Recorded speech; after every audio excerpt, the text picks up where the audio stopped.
सरकार के खिलाफ अब पप्पू यादव करेंगे धरना और भूख हड़ताल।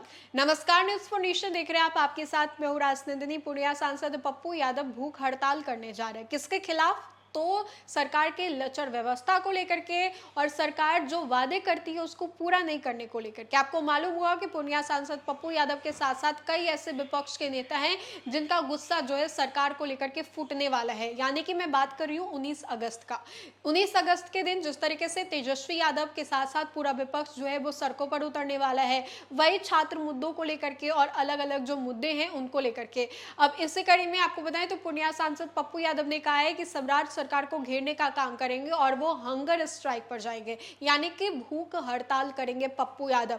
पप्पू यादव का भूख हड़ताल पटना में कब होने वाला है, वो क्यों भूख हड़ताल पर बैठने वाले हैं, हम आपको इस खबर के माध्यम से बताते हैं और समझाते हैं। दरअसल आपको बताएं तो बिहार में बढ़ते अपराध और छात्रों के आंदोलन को लेकर के पूर्णिया सांसद पप्पू यादव ने बड़ा ऐलान किया है। उन्होंने पटना में 1 दिवसीय भूख हड़ताल करने की घोषणा की है। पप्पू यादव ने कहा कि वहां छात्रों के मुद्दे और बिहार में लगातार हो रही हत्या और अपराध की घटनाओं के खिलाफ आवाज उठाएंगे। यादव वैशाली में मृत ठेकेदार राम नरेश राय के परिजनों से मिलने पहुंचे थे। वहां सदर थाना क्षेत्र स्थित ठेकेदार के घर गए। यहां उन्होंने परिवार वालों से मुलाकात की। उन्होंने ठेकेदार की हत्या को लेकर के सरकार पर सवाल भी उठाए। पप्पू यादव ने कहा कि बिहार में अपराध लगातार बढ़ रहा है, इसके बावजूद बिहार सरकार जो है वो कुछ कर नहीं पा रही, अपराधियों पर लगाम नहीं लगा पा रही और इसमें वो पूरे तरीके से असफल है। परिजनों से मुलाकात के बाद पप्पू यादव ने पटना में भूख हड़ताल करने की घोषणा भी कर दी। उन्होंने कहा कि 16 अगस्त को पटना के गर्दनी बाग में 1 दिवसीय भूख हड़ताल करेंगे और इस आंदोलन के जरिए कई मुद्दों को उठाया भी जाएगा। पप्पू यादव ने कहा है कि छात्रों के आंदोलन को उनका समर्थन है, छात्रों से जुड़े मुद्दे को लेकर के वह अपनी आवाज बुलंद करेंगे। इसके अलावा बिहार में बढ़ते अपराध और लगातार हो रही हत्याओं का मुद्दा भी भूख हड़ताल में प्रमुख रहेगा।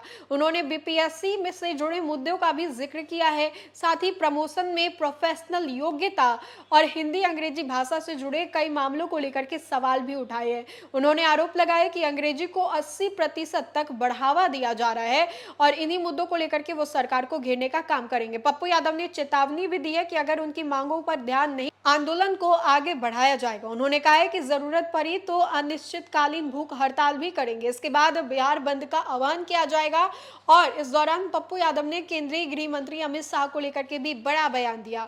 उन्होंने कहा कि अब तक अमित शाह का इस्तीफा क्यों नहीं हुआ और जब तक वो इस्तीफा नहीं देते तब तक विपक्ष की ओर से आंदोलन जारी ही रहेगा। साथ ही उन्होंने राहुल गांधी के बयान का जिक्र करते हुए कहा कि सरकार के खिलाफ संघर्ष जारी रहेगा। पप्पू यादव ने कहा कि छात्रों और अपराध और आम लोगों से जुड़े मुद्दे को लेकर के हम पीछे नहीं हटने वाले हैं। अब 16 अगस्त को गर्दनी बाग में होने वाले भूख हड़ताल पर लोगों की नजर रहेगी। यह देखना बेहद दिलचस्प होगा कि आंदोलन पर सरकार की क्या प्रतिक्रिया रहती है। लेकिन फिलहाल पप्पू यादव ने ऐलान किया है कि वो भूख हड़ताल पर जाएंगे और अगर उनकी मांगों को सरकार जो है वो अच्छे से नहीं सुनती है तो वो अनिश्चितकालीन भूख हड़ताल पर भी बैठ सकते हैं। तो देखा आपने कि पूरा विपक्ष जो है एक से बढ़कर एक है। जहां पर पहले तेजस्वी यादव के द्वारा ये कहा गया कि वो सड़क जाम करेंगे, चक्का जाम करेंगे, आंदोलन करेंगे, सड़कों पर उतरेंगे और अब इसके बाद पप्पू यादव जो है वो भी भूख हड़ताल पर बैठने का जिक्र करते हुए नजर आ रहे हैं। इस पूरे खबर को लेकर के आपकी क्या राय है? बिहार में या फिर अलग अलग जगहों पर जिस तरीके से विपक्ष इन मुद्दों को उठा रही है उसको लेकर के आप क्या सोचते हैं? कमेंट के माध्यम से हमें जरूर बताएं। फिलहाल के लिए इस खबर में इतना ही। खबरों का सिलसिला लगातार जारी रहेगा। तब तक के लिए देखते रहे न्यूज़ फॉर नेशन। बहुत बहुत शुक्रिया।